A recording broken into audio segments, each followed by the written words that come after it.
Do your research on the wig before you pull the trigger. It's a lot of hair. So there is that weird balance about finding what is gonna work best for you. Hi everybody, welcome back to the Chiquel YouTube channel. My name is Amanda and today I'm going to be talking about low density wigs.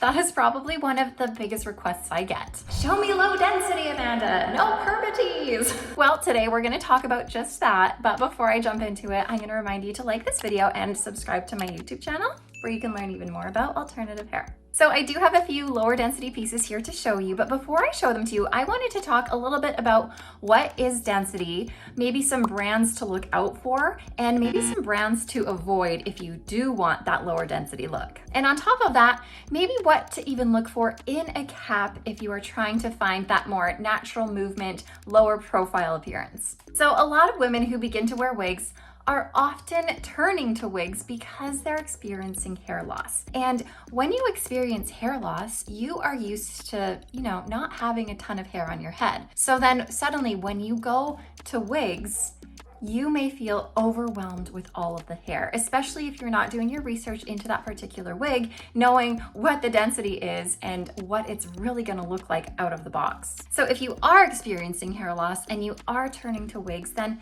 typically most women wanna start off small, start off with what they know, what's comfortable to them, and that typically ends up being a low density piece. Now, what is density and what does that even mean? Well, density on a wig refers to just basically how much hair is on the cap. If it's a high density piece, of course, it's going to have a lot of hair. If it's a lower density piece, you're obviously gonna have a lower amount of hair. Now, the one thing that makes it a little bit more tricky to find these lower density pieces is that these big brands don't often talk a lot about density in the descriptions of their wigs. And if they do, it's just using the words like low density, medium density, high density. But that could mean something different to each person. What might feel low density to me might not feel low density to you, and what might feel high density to someone might not feel high density to someone else. So those terms are very broad and they just make it a little bit trickier. Now, a whole other thing to add to the mix of this, if you are looking for that lower profile,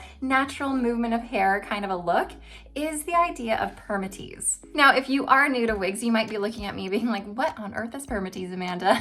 Well, I've actually done a full video on what permatease is and describing it all, but just to quickly give you an overview, permatease is what the wig companies do in their manufacturing at the root of a wig. It's basically a short way of saying permanent teasing. So if you think about if you have your own natural bio hair and you back comb at the root, you often do that to give your own hair volume. Well, permatease is what the wig companies have permanently in the wig at the root to give it that volume. It also often adds to the style, and another reason you might have permatease in a wig is to disguise some of the wefts so that if the wind blows or your hair moves, you're not going to see through to your scalp and it's just going to disguise it a little bit better. But of course, if you want more information on permatease, make sure you check out my video. But now when you throw permatease into the mix of density, you could often have a lower density wig, so not as much hair, but there might be a lot of permatease. So in turn, the permatease is going to make it look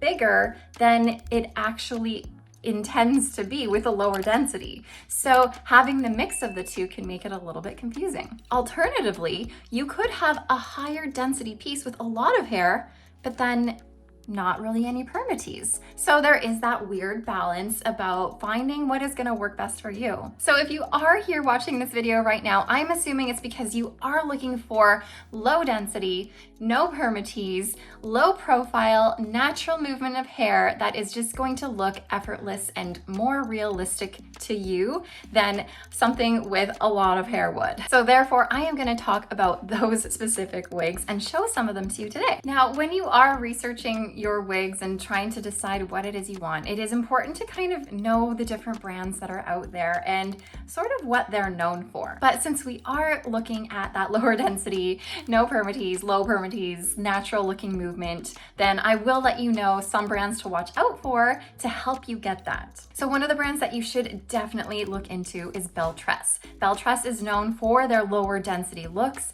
They often have very little to almost no permatease, with the exception, of course, of a few wigs. That's why you do have to still do your research. But overall, Belle Tress is going to be probably the best brand to look at if you want that lower profile look. Another brand to look into would be Ellen Wille. Ellen Wille also does lower density, really lightweight pieces. Now, sometimes she does have some permatease in it. So again, do your research on the wig before you pull the trigger. But overall, Ellen Wille's wigs are lightweight and lower density. One brand in particular that you may want to avoid would probably be Noriko. Although Noriko makes really great quality wigs, they're very durable, they do have a lot of permatease in them most often. Noriko also mostly makes their wigs with basic caps, so you're not going to find a natural part line on a lot of them or a natural hairline. Plus, they're going to be quite voluminous. All right, now aside from those brands, something that you can look for in a cap is making sure you're finding a cap that has hand-tied components to it. So when I mean a hand-tied component, I mean it's not made with a machine, and something like a full monofilament top. Monofilament is made with like a lace-like material, and all of the fibers on here are hand tied onto this lace material. And when something is hand tied, you're not going to find any permatease. Also, looking for a hand tied cap, such as this one, is going to allow the hair to move a little bit more freely. It's going to move in an all-around kind of a way, as opposed to if it were on a weft. And a weft is where it's sewn on into rows, and the hair moves sort of back and forth, side to side, but it has a harder time moving in the natural way that it would if it were growing from your own head. These hand-tied components, like a monofilament top and a hand-tied cap, are going to make sure you're not getting the poofy permatease, and it's going to help make the hair lay flatter and move in a more natural way. Now, I was mentioning wefted caps, and this is what I mean by a wefted cap. It's where the hair is sewn on into rows. Often, if you have a wefted cap, there is often going to be a little bit of permatease in these caps. These are machine made, and sometimes that, like I said earlier, the permatease is there to disguise the wefting on the outside so you don't see through to it. However, that being said, remember how I was mentioning the brand Belle Tress. This is a Belle Tress wig, and this is a wefted cap, of course, and a lot of Belle Tress's wefted caps often don't have a ton of permatease. So that's kind of why I'm giving you the brand Belle Tress so that you can look more into it, because you will find that their open wefted caps will typically have either a small amount of permatease or no permatease. All right, so since this one's here, I'm gonna show this to you. This one is called Kushikamana. It's an 18-inch wig, and of course, this is by Belle Tress. So this is what I mean by low profile, low density. You don't have a ton of hair, and I can usually show this better when you put it in a ponytail, and there's just, you can tell there's not a lot of hair. Like, I'm overlapping my hands, and it's just, there's not very much hair on here at all. But Kushikamana is a really great example of an open wefted cap that really doesn't have a lot of permatease. If I'm being honest, there's a touch of permatease in the bottom half here, but that, like I said, is there to more hide some of the wefting, give it a little bit of extra fullness that the style might need at the back here. But when you look at the top, that's sort of the place you want to look at the most. Like, is it poofy? Or is it laying flat against my head, kind of like my own natural hair would? Let me spin it, show you this whole wig.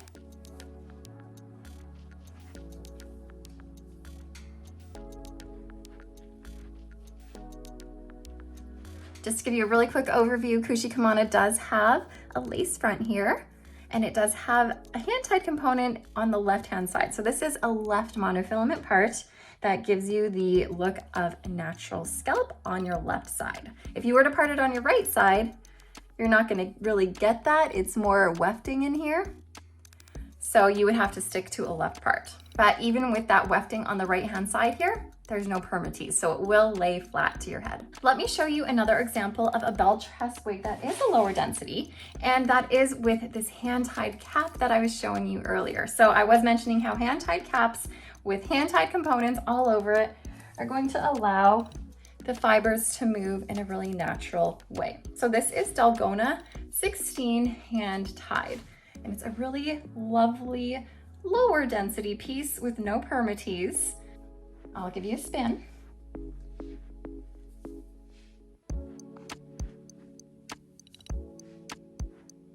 Now, of course, when you have a piece like this that has waves or curls, that is gonna give it more volume. So you might put it on still and be like, it's a lot of hair. But overall, the amount of hair on this wig, the density of this wig is lower. You're not gonna have too much hair on this, and it won't feel too overwhelming to you. And then, like I said, this hair is gonna move in a really natural way. It's gonna let you do a lot of things to it. You can part it all over. And you can style it in a lot of different ways without having to worry about showing any wefting through your cap. All right, I did mention another brand to look out for these lower density pieces, and that was Ellen Wille. So here I have Esprit, and this is by Ellen Wille. This is also a hand-tied cap, or I should say partially hand-tied cap.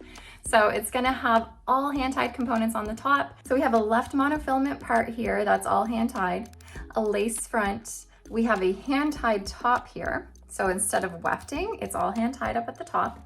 And then a partially hand-tied cap, and the bottom section here does have some closed wefting. So this was sewn by a machine. However, even though it does have wefting at the bottom, there really isn't any permatease at this section here either. This is Esprit. I will put it on. It's a very comfortable cap, and it does fit a little bit smaller than average.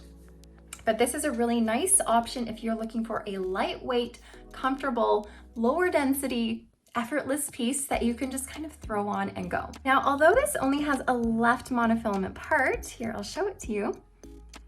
Because it is also hand tied on the top, I am still able to part it on this right side here, and it gives you that natural illusion of scalp still.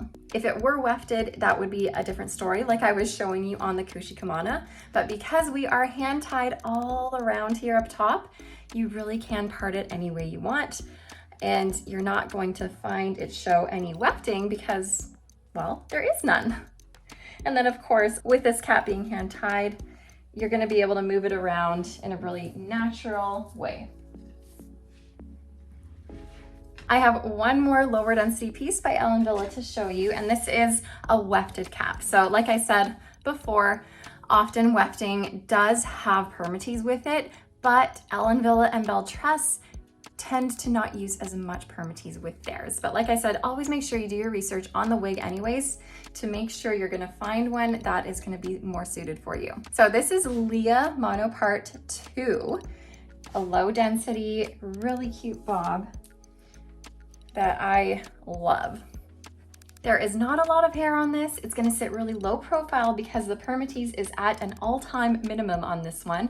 And it's just a really fun, easy to wear blunt cut bob. Now, of course though, because this one is wefted, it's not gonna move quite the same, and you do have to be careful with the wefting showing.